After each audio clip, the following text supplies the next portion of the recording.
Let's talk about ways employers cheat employees out of wages. 6 ways in particular. Have you ever worked extra time before or after your shift and thought, well, that's just part of the job? Or noticed that your check didn't quite add up? You might have been cheated out of wages, and it happens more often than you think. It's really a thing. I'm Regina Molden, an employment lawyer, and I do a lot of wage and hour work. I help employees understand their rights, and today we're talking about wage and hour violations, the sneaky ways employers try to cut corners and cheat workers out of their hard-earned money. Number 1, forcing unpaid pre- or post-shift work.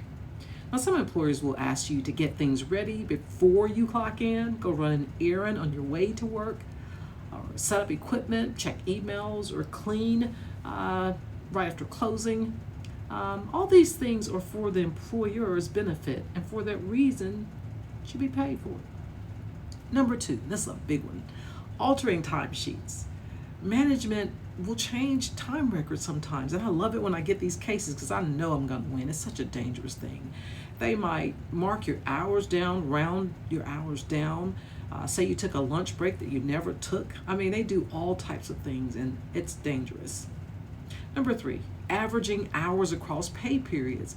Employers sometimes schedule you to work 50 hours one week and then 30 hours the next week and call it 80 hours and then tell you that you're only entitled to getting paid for 40 hours each week. But the reality is, if you work more than 40 hours in a work week, then you should be paid overtime. Number 4, misclassification of employees. This is another big one. Employers often misclassify employees just to avoid paying overtime. They might call you exempt, saying that you're a manager or that you are even an independent contractor, and whatever it takes to keep from paying you overtime. I have seen it all. But the reality is there are very strict laws that they have to follow, very strict requirements that they have to follow in order for you to not be entitled to overtime. Number 5, unpaid or fake breaks. Have you ever worked straight through lunch, but then your paycheck shows that you have a 30-minute deduction as though you took the lunch break that you never took? If you didn't actually get an uninterrupted lunch break, then you should be paid for that time. And number 6, on-call time.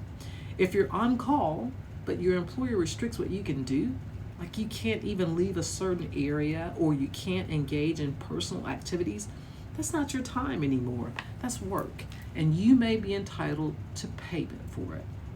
So these are just a few things that employers do to cheat employees out of wages. The key takeaway is, if you're doing work, if your time is restricted, or if your records are being changed, you may have a wage and hour claim. So document everything, and don't let anyone convince you that it's just part of the job, especially if it's not being paid. So anyway, keep your records tight. Those are your receipts. I'll see you next shift.